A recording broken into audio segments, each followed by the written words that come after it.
Hi everybody, good evening, ನಮಸ್ಕಾರ ಎಲ್ರಿಗೂ ಶುಭ ಸಾಯಂಕಾಲ. ಹೇಗಿದ್ದೀರಿ? ಚೆನ್ನಾಗಿದ್ದೀರಿ ಅನ್ಕೊಂಡಿನಿ. ಚೆನ್ನಾಗಿರ್ರಿ, ಏನು ಬೇಜಾರು ಮಾಡ್ಕೋಬೇಡ್ರಿ. ಕಾಲ್ಫಾರ್ಮ್ಸ್ ಆಗತ್ತಿಲ್ಲ ಅಂತ ಹೇಳಿ, ಕಾಲ್ಫಾರ್ಮ್ಸ್ ಆಗತ್ತಿಲ್ಲ ಅಂತ ಆಗಂಗಿಲ್ಲ ಅಂತ ಯಾರೇ ಅಂದ್ರೂ ತಲೆ ಕೆಡ್ಸ್ಕೋಬೇಡ್ರಿ. ನಾನು ನಿಮಗೆ ಡೈಲಿ ಹೇಳಾಕತ್ತೀನಿ, ಬಿಕಾಸ್ ನಿಮ್ದು ಪ್ರಿಪ್ರೇಷನ್ ಕಂಟಿನ್ಯೂ ಇರ್ಲಿ ಅನ್ನೋ ಸಂಬಂಧ ನಾನು ನಿಮ್ಗೆ ಡೈಲಿ ಹೇಳಾಕತ್ತೀನಿ. ಮತ್ತೆ ಸುಳ್ಳು ಭರವಸೆ ಅಂತ ಅನ್ಕೋಬೇಡ್ರಿ.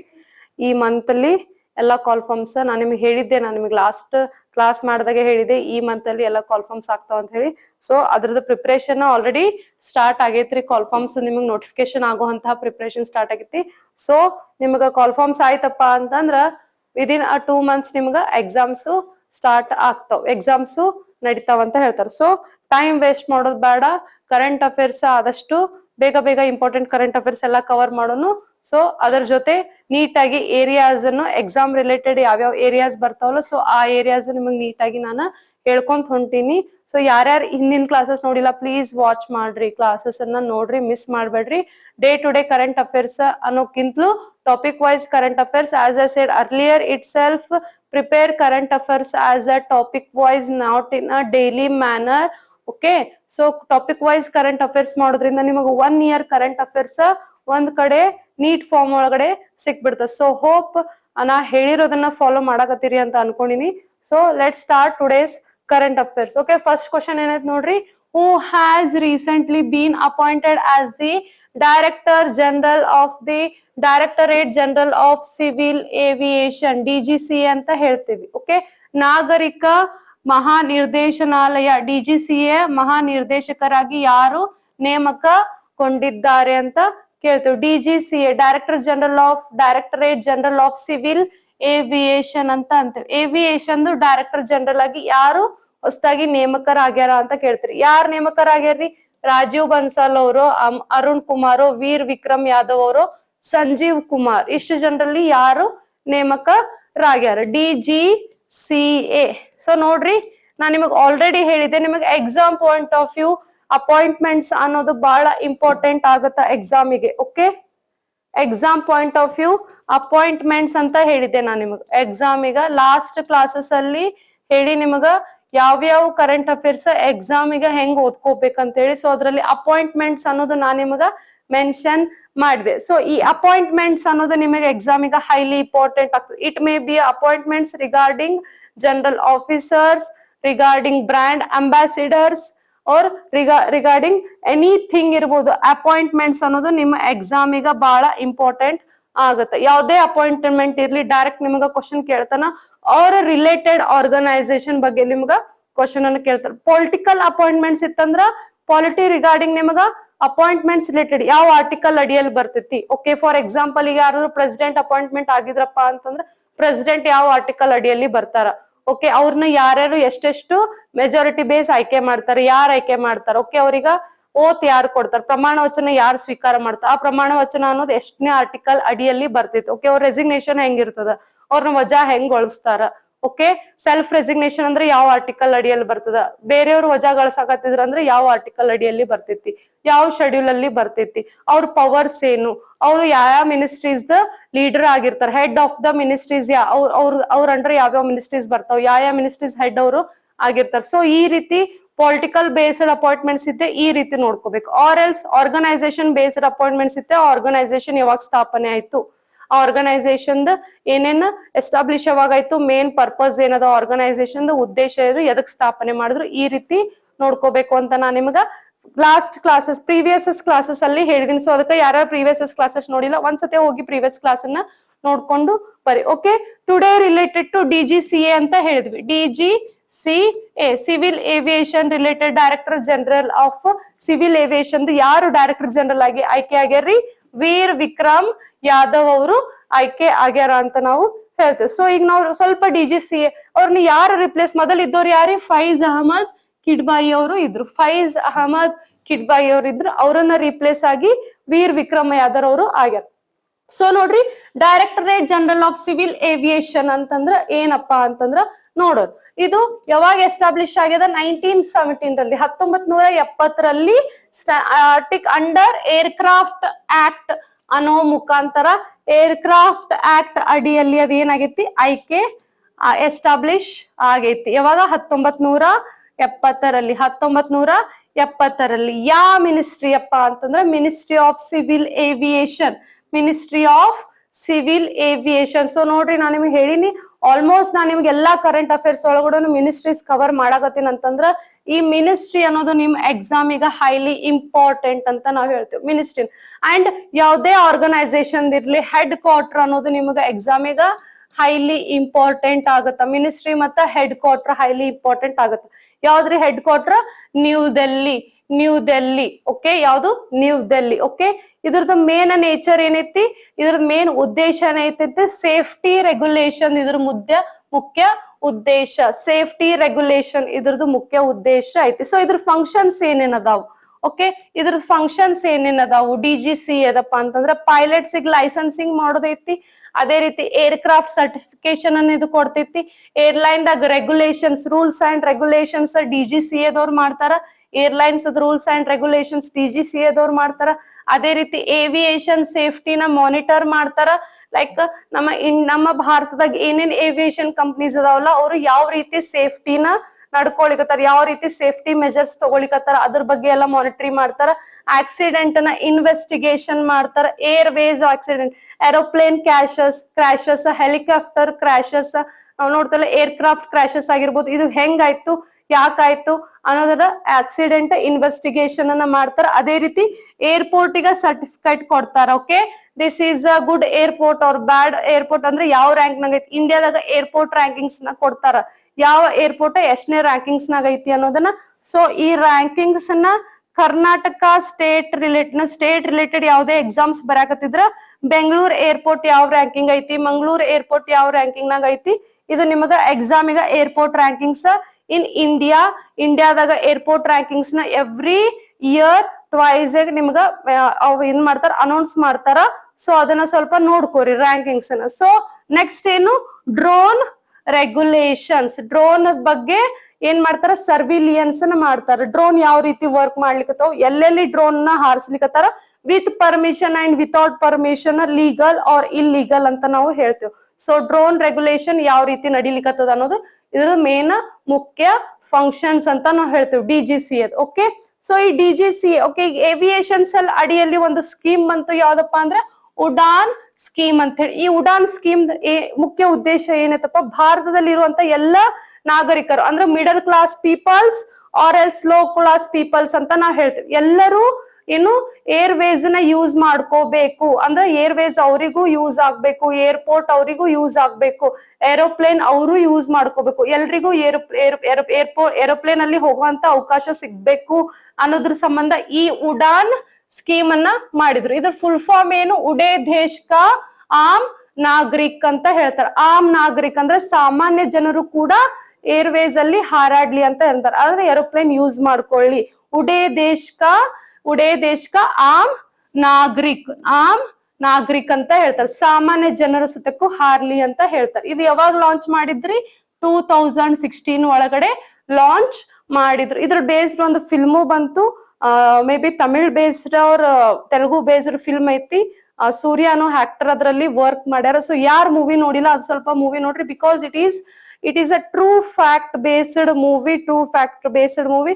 ಸೊ ಈ ಮೂವೀಸ್ ನ ನೋಡ್ರಿ, ಸ್ವಲ್ಪ ನಿಮ್ಮ ಸಬ್ಜೆಕ್ಟ್ ಗ ಕನೆಕ್ಟ್ ಅನ್ನ ಮಾಡ್ಕೊರಿ. ಆ ಮೂವಿ ಮೇನ್ ನಂಗೆ ನೆನಪು ಬರ್ತಾ ಇಲ್ಲ, ಬಟ್ ಆ ಮೂವಿ ನೆನಪೈತಿ, ಮೂವಿ ನೇಮ್ ನೆನಪಿಲ್ಲ. ಸೂರ್ಯ ಅವರು ಆಕ್ಟ್ ಮಾಡಿದಾರ. ಸೊ ನೋಡ್ರಿ, ಯಾರ್ ಮೂವಿ ನೋಡಿಲ್ಲ, it is a true factor.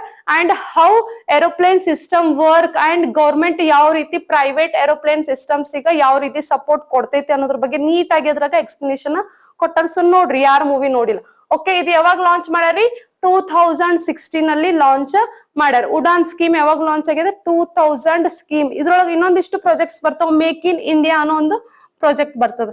Make in India ಅನ್ನೋ ಪ್ರಾಜೆಕ್ಟ್ ಎಲ್ಲಾ ಫೀಲ್ಡ್ಸಿಗೂ ಅಪ್ಲೈ ಆಗ್ತದ್ರಿ. ಮೇಕ್ ಇನ್ ಇಂಡಿಯಾ ಅನ್ನೋ ಪ್ರಾಜೆಕ್ಟ್ ಎಲ್ಲಾ ಫೀಲ್ಡ್ಸಿಗೂ ಅಪ್ಲೈ ಮಾಡ್ತದೆ. ಬಿಕಾಸ್ ಆದಷ್ಟು ನಮ್ಮ ಭಾರತ ಆತ್ಮನಿರ್ಭರ ಭಾರತ ಆಗ್ಲಿ ಅನ್ನೋದು ಮೋದಿ ಅವರ ಮುಖ್ಯ ಉದ್ದೇಶ ಆಗೈತ್. ರೈಟ್, ನಮ್ದು ಗೌರ್ಮೆಂಟ್ ಒಂದು ಮುಖ್ಯ ಉದ್ದೇಶ ಏನೈತಿ, ಆತ್ಮನಿರ್ಭರ್ ಭಾರತ್ ಆಗ್ಲಿ ಅನ್ನೋದು ಮುಖ್ಯ ಉದ್ದೇಶ ಐತಿ. ಸೊ ನಮ್ಮ ಗೌರ್ಮೆಂಟ್ ಸರ್ವೆಂಟ್ಸ್ ಆಗಿರ್ಬೇಕು ಅಥವಾ ಹೈ ಅಥಾರಿಟೀಸ್ ಯಾರೇ ಆಗಿರ್ಲಿ, ನಮ್ಮ ಇಂಡಿಯಾನ ಯಾವ ರೀತಿ ಡೆವಲಪ್ ಮಾಡಕತ್ತಾರ ಅಂದ್ರೆ ಎಲ್ಲಾನು ನಮ್ಮ ಇಂಡಿಯಾದಾಗೆ ಡೆವಲಪ್ಮೆಂಟ್ ಮಾಡೋಣ, ರಿಸರ್ಚ್ ಡೆವಲಪ್ಮೆಂಟ್ ಮಾಡೋಣ, ಸೈಂಟಿಫಿಕಲ್ ಡೆವಲಪ್ಮೆಂಟ್ ಮಾಡೋಣ.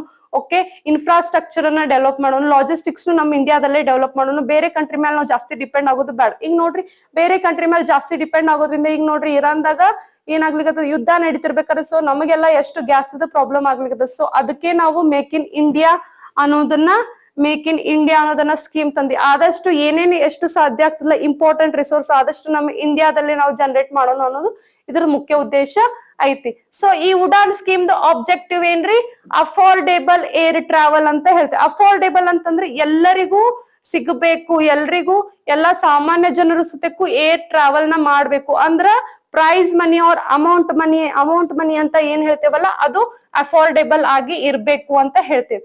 Connect to tier 2 and tier 3 cities. Okay 2ರಿಂದ 3 ಸಿಟೀಸ್ಗ ಇದು ಕನೆಕ್ಟ್ ಆಗ್ತಿರ್ತದೆ. ಉಡಾನ್ ಸ್ಕೀಮ್ ಅಂತಂದ್ರೆ ಒಂದು ಸಿಟಿಯಿಂದ ಇನ್ನೊಂದು ಸಿಟಿಗೆ ಕನೆಕ್ಟ್ ಆಗುವಂತಹ ಉಡಾನ್ ಸ್ಕೀಮ್ ಇದು. ಓಕೆ ರೀಜನಲ್ ಕನೆಕ್ಟಿವಿಟಿ ರೀಜನಲ್ ಒಂದು ರೀಜನ್ ಇಂದ ಇನ್ನೊಂದು ರೀಜನ್ ಕನೆಕ್ಟಿವಿಟಿ ಐತಂತ ಹೇಳ್ತೇವೆ.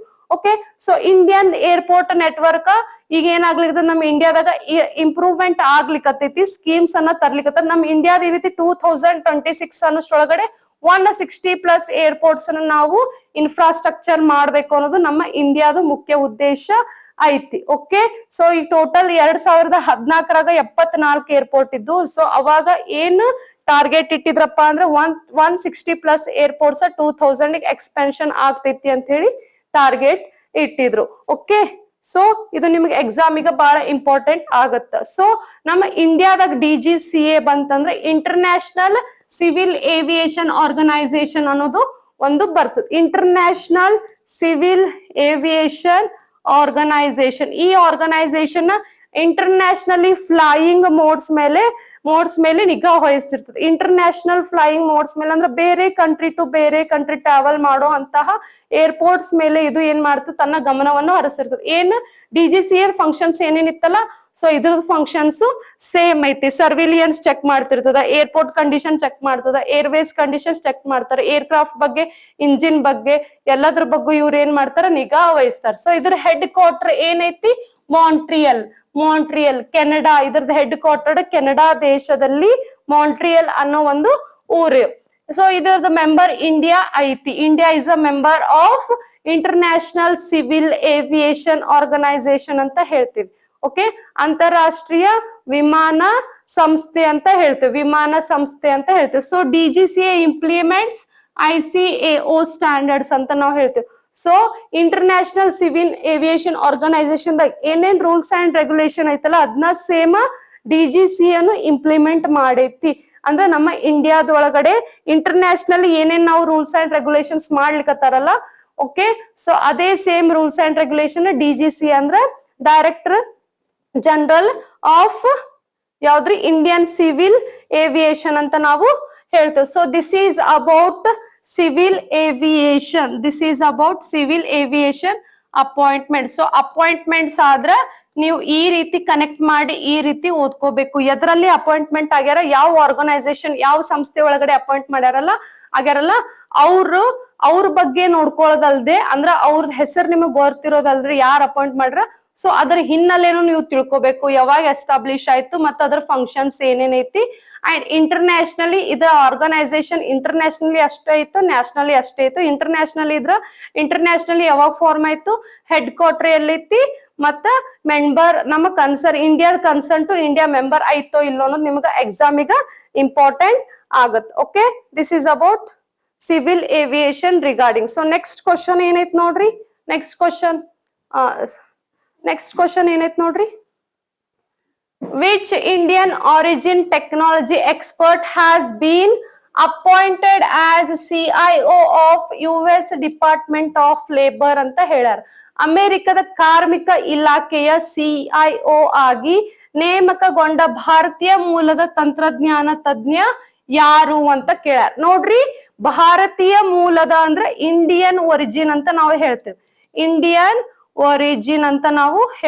ಓಕೆ ಇಂಡಿಯನ್ ಒರಿಜಿನ್ ಅಂತ ನಾವು ಹೇಳ್ತೇವೆ. ಓಕೆ ನಿಮಗೆ ಎಕ್ಸಾಮ್ಸ್ ಇಂಡಿಯನ್ ಒರಿಜಿನ್ ಎಕ್ಸಾಮಿಗ ಅವ್ರ ಓವರ್ಸೀಸ್ ಸಿಟಿಜನ್ಶಿಪ್ ಅನ್ನೋದು ನಿಮ್ಮ ಎಕ್ಸಾಮಿಗ ಬಹಳ ಇಂಪಾರ್ಟೆಂಟ್ ಆಗ್ತದೆ. ಓಕೆ ಸೊ ಯಾರು ನೇಮಕಗೊಂಡಾರಿ, ಮಂಗಲ್ ಕುಪ್ಪ ಅವರು ನೇಮಕಗೊಂಡಾರ. ಗೊಂಡಾರ. ಮಂಗಲ್ ಕುಪ್ಪ ಅವರು ನೇಮಕಗೊಂಡಾರ. ಅಮೆರಿಕದ ಕಾರ್ಮಿಕ ಇಲಾಖೆಯ ಸಿಇಒ ಆಗಿ ನೇಮಕಗೊಂಡ ಭಾರತೀಯ ಮೂಲದ ತಂತ್ರಜ್ಞಾನ ಯಾರು ಅಂತ ಕೇಳಾರ. ಯಾರ್ರಿ? ಮಂಗಲ್ ಕುಪ್ಪ ಅವರು. ಓಕೆ, ಮಂಗಲ್ ಕುಪ್ಪ ಅವರು. ಓಕೆ, ಸೊ ಇದು United States Department of Labor ಅಂತ ಹೇಳ್ತೀವಿ. United States Department of Labor ಅಂದ್ರ US ಲೇಬರ್ ಡಿಪಾರ್ಟ್ಮೆಂಟ್ ಯಾವ ಸ್ಟೇಟ್ ಇಂದು? ಯುನೈಟೆಡ್ ಸ್ಟೇಟ್, USA ಇದು. ಸೊ ಇದು ಯಾವಾಗ ಎಸ್ಟಾಬ್ಲಿಷ್ ಆಗೈತ್ರಿ? 1913 ಒಳಗಡೆ ಎಸ್ಟಾಬ್ಲಿಷ್ ಆಗೈತಿ. ಹೆಡ್ ಕ್ವಾರ್ಟರ್ ಎಲ್ಲೈತ್ರಿ? ವಾಷಿಂಗ್ಟನ್ DC ಒಳಗಡೆ ಐತಿ. ವಾಷಿಂಗ್ಟನ್ DC ಒಳಗಡೆ ಇದ್ರದ ಹೆಡ್ ಕ್ವಾರ್ಟರ್ ಐತಿ. ಇದ್ರ ಮೇನ್ ಫಂಕ್ಷನ್ಸ್ ಏನಪ್ಪಾ ಅಂದ್ರ labour policy, labour related policies schemes ನ ತರಕೋದು, ಅವ್ರ ವರ್ಕಿಂಗ್ ರೈಟ್ಸ್ ಬಗ್ಗೆ ಧ್ವನಿ ಎತ್ತೋದು, ಅದೇ ರೀತಿ ಎಂಪ್ಲಾಯ್ಮೆಂಟ್ ಡಾಟಾನ ಕಲೆಕ್ಟ್ ಮಾಡೋದು, ಎಂಪ್ಲಾಯ್ಮೆಂಟ್ ಡಾಟಾನ ಕಲೆಕ್ಟ್ ಮಾಡೋದು, ಅದೇ ರೀತಿ ಅವರ ಸ್ಯಾಲ್ರಿನ ಪ್ರೊಟೆಕ್ಟ್ ಮಾಡೋದು. ಅಂದ್ರ ನೀಟ್ ಆಗಿ ಅವ್ರಿಗೆ ಸ್ಯಾಲ್ರಿ ಪೇ ಆಗ್ಲಿಕ್ಕತ್ತದೋ ಇಲ್ಲೋ ಅನ್ನೋದನ್ನ ರಿಸರ್ಚ್ ಮಾಡೋದು. ಸ್ಯಾಲ್ರಿ ಪೇಯಬಲ್ ಆಗಕತ್ತದೋ ಇಲ್ಲೋ ಕರೆಕ್ಟ್ ಆಗಿ day to day time to time ನೀಟಾಗಿ ಸ್ಯಾಲ್ರಿ ಪೇ ಆಗ್ಲಿಕ್ಕತ್ತದೋ ಇಲ್ಲೋ ಅನ್ನೋದನ್ನ ಓಕೆ ವೇಜ್ ಪ್ರೊಟೆಕ್ಷನ್ ಅಂತ ಅಂತೀವಿ. ಅದೇ ರೀತಿ ಲೇಬರ್ಸ್ ಎಲ್ಲಾ ಕಡೆ ವರ್ಕ್ ಮಾಡ್ಲಿಕ್ಕತ್ತಾರ. ಇಂಡಸ್ಟ್ರೀಸ್ ಒಳಗಡೆ ಆಗಿರ್ಬೋದು, ಕಂಪನೀಸ್ ಒಳಗಡೆ ಆಗಿರ್ಬೋದು, ಓಕೆ ಇನ್ಫ್ರಾಸ್ಟ್ರಕ್ಚರ್ ಬಿಲ್ಡ್ ಮಾಡೋ ಕಡೆ ಆಗಿರ್ಬೋದು. ಸೊ ಎಲ್ಲೆಲ್ಲಿ ವರ್ಕ್ ಮಾಡ್ಲಿಕ್ಕತ್ತಾರಲ್ಲ ಅಲ್ಲಿ ಅವ್ರದ್ದು ಸೇಫ್ಟಿ ಇಂಪಾರ್ಟೆಂಟ್ ಬಾಳ ಆಗುತ್ತೆ. ಲೇಬರ್ ಸೇಫ್ಟಿ ಇಂಪಾರ್ಟೆಂಟ್ ಬಾಳ ಆಗುತ್ತೆ. ಸೊ ಅವ್ರಿಗೆ ಯಾವ ರೀತಿಯಾಗಿ ಸೇಫ್ಟಿನ ಒದಗಿಸ್ಲಿಕ್ಕತ್ತಾರ, ಸೊ ಅವ್ರಿಗೆ ಯಾವ ರೀತಿ ಸೇಫ್ಟಿ ಮೆಜರ್ಸ್ ನ ಯೂಸ್ ಮಾಡ್ಲಿಕ್ಕತ್ತಾರ ಅನ್ನೋದನ್ನ ಚೆಕ್ ಮಾಡ್ತೈತಿ. ವರ್ಕ್ ಪ್ಲೇಸ್ ಸೇಫ್ಟಿನ ಚೆಕ್ ಮಾಡ್ತೈತಿ. ಓಕೆ, ಯಾವುದು? United States Department of Labor ಅಂತ ಹೇಳ್ತೀವಿ. ಸೊ ಇಲ್ಲಿ ಸುಂದರ್ ಪಿಚಾಯ್ ಅವರು ಎದರ್ದ ಸಿಇಒ ಅದಾರಿ? ಗೂಗಲ್ ದ ಸಿಇಒ ಅದಾರ. ಸೊ ನಿಮಗೆ ಎಕ್ಸಾಮ್ಸ್ ಈಗ ಸಿಇಒ ಇಂಪಾರ್ಟೆಂಟ್ ಆಗತ್ತ ರಿಲೇಟೆಡ್ ಟು ಇಂಡಿಯನ್ ಒರಿಜಿನ್ಸ್. ಇಂಡಿಯಾದವರು ಬೇರೆ ಕಂಟ್ರಿ ಹೋಗಿ ಅಲ್ಲಿ ಅಲ್ಲಿಂದ ಸಿಟಿಜನ್ಶಿಪ್ ತಗೊಂಡು ಅಲ್ಲಿ ಕಂಪನೀಸ್ ನ ಸ್ಟಾರ್ಟ್ ಮಾಡಿ ಅಲ್ಲಿನ ಸಿಇಒ ಆಗಿರುವಂತ ವ್ಯಕ್ತಿಗಳು, ಇಂಡಿಯನ್ ಸಿಟಿಸನ್ಸ್, ಇಂಡಿಯನ್ ಒರಿಜಿನ್ಸ್ ಯಾರು ಇರ್ತಾರಲ್ಲ, ಸೊ ಅವ್ರದ್ದು ಏನಾದ್ರು ಬೇರೆ ಕಂಟ್ರಿಯಲ್ಲಿ ಕಂಪನೀಸ್ ಇತ್ತಂದ್ರೆ ಅದ್ರ ಸಿಇಒ ಏನಿರ್ತಾರಲ್ಲ ಅದು ನಿಮಗೆ ಎಕ್ಸಾಮ್ ಪಾಯಿಂಟ್ ಆಫ್ ವ್ಯೂ ಬಹಳ ಇಂಪಾರ್ಟೆಂಟ್ ಆಗುತ್ತೆ. ಸೊ ಸುಂದರ್ ಪಿಚಾಯ್ ಯಾರ್ರಿ? ಗೂಗಲ್ದು. ಸತ್ಯ ನಡೆಲ್ಲ ಯಾರ್ದ್ರಿ? ಮೈಕ್ರೋಸಾಫ್ಟ್. ಸತ್ಯ ನಡೆಲ್ಲ ಯಾವ್ದ್ರಿ? ಮೈಕ್ರೋಸಾಫ್ಟ್. ಅದೇ ರೀತಿ ಅರವಿಂದ್ ಕೃಷ್ಣ IBM. ಅದೇ ರೀತಿ ಶಾಂತನು ನಾರಾಯಣ್ ಅಡೋಬ್ ಅನ್ನೋ ಸಾಫ್ಟ್ವೇರ್ ಕಂಪನಿ ಬರ್ತೈತಿ, ಅದ್ರದ್ದು. ನೀಲ್ ಮೋಹನ್ ಅವರು ಎದ್ರದಪ್ಪ ಅಂದ್ರೆ ಯೂಟ್ಯೂಬ್. ಸೊ ಸುಂದರ್ ಪಿಚಾಯ್ ಮತ್ತ ಸತ್ಯಂ ನಡೆಲ PSI ಎಕ್ಸಾಮ್ ದಾಗ ರಿಪೀಟೆಡ್ ತುಂಬಾ ಸರ್ತಿ ಕ್ವಶನ್ಸ್ ಆಗೈತಿ. 545 ಕ್ವಶನ್ ಆಗಿತ್ತು. ಓಕೆ, ಅಜಯ್ ಬಂಗಾ ಅವರು ವರ್ಲ್ಡ್ ಬ್ಯಾಂಕ್ ಅದು. ಸೊ ಅಜಯ್ ಬಂಗಾ ಅವರು ವರ್ಲ್ಡ್ ಬ್ಯಾಂಕ್ ದ ಸಿಇಒ ಅದೇ ರೀತಿ ಟ್ವಿಟರ್ ಯಾರಪ್ಪ ಅಂದ್ರೆ ಪರಾಗ್ ಅಗರ್ವಾಲ್ ಅಂತ ಹೇಳ್ತೇವೆ. ಸೊ ಇವ್ರಿಗೆಲ್ಲರಿಗೂ ನಾವ್ ಏನಂತ ಕರಿತೀವಪ್ಪ ಅಂದ್ರೆ ಇಂಡಿಯನ್ ಒರಿಜಿನ್ ಅಂತ ಕರಿತೀವಿ, ಆರ್ ಎಲ್ಸ್ ಇಂಡಿಯನ್ ಡಯಾಸ್ಪೋರಾ ಅಂತ ಕರಿತೇವೆ. ಇಂಡಿಯನ್ ಡಯಾಸ್ಪೋರಾ ಅಂತ ನಾವು ಕರಿತೇವೆ.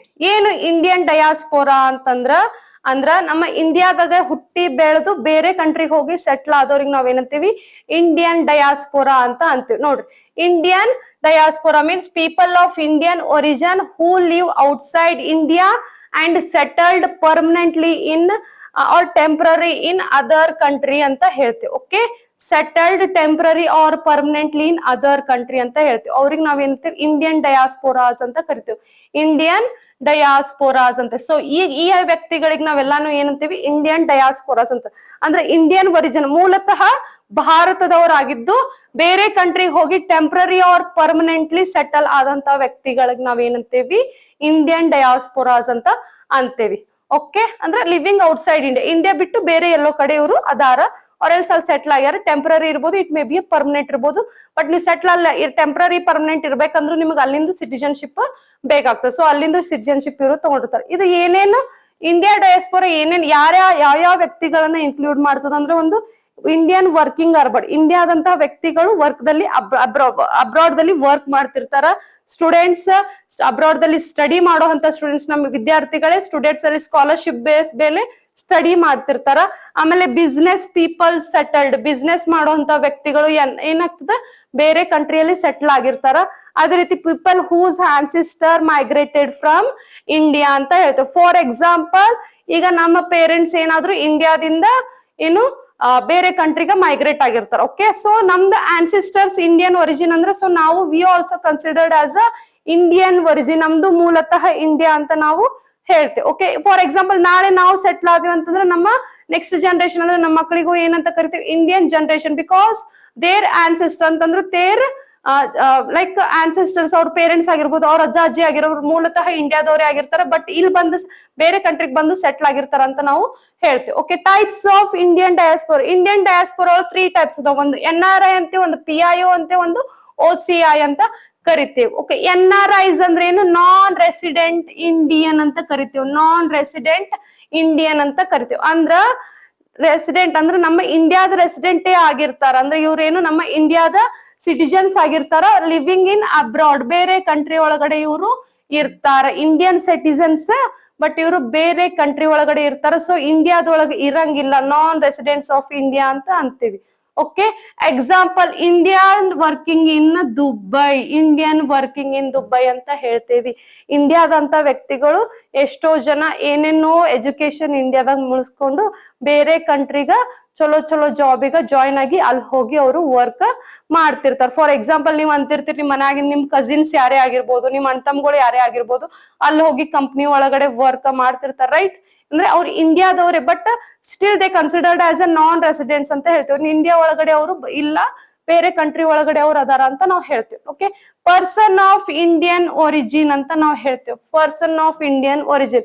ಫಾರ್ ಎಕ್ಸಾಂಪಲ್, ನಾನು foreign citizen, I am a foreign citizen. ನಾನು ಫಾರಿನ್ ಸಿಟಿಸನ್, ಇಂಡಿಯನ್ ಸಿಟಿಸನ್ ಅಲ್ಲ, ಬಟ್ ನನ್ನ ಆನ್ಸೆಸ್ಟರ್ ಏನಿದ್ರಲ್ಲ, ನನ್ನ ಪೂರ್ವಜರು, ಲೈಕ್ ನಮ್ಮ ಪೇರೆಂಟ್ಸ್ ಇರ್ಲಿ, ನಮ್ಮ ಅಜ್ಜ ಅಜ್ಜಿ ಇರ್ಲಿ, ಅವ್ರೆಲ್ಲಾರು ಏನಿದ್ರು ಇಂಡಿಯಾ ಒರಿಜಿನ್ ದವ್ರು, ಮೂಲದಲ್ಲಿ ಇಂಡಿಯಾದಲ್ಲೇ ಹುಟ್ಟಿ ಬದುಕಿ ಬಾಳಿರ್ತಾರ. ಬಟ್ ಒಂದ್ ಮೂಮೆಂಟ್ ಆಫ್ ಟೈಮ್ ಒಳಗಡೆ ಅವ್ರು ಫಾರಿನ್ ಒಳಗಡೆ ಸೆಟ್ಲ್ ಆಗಿರ್ತಾರ.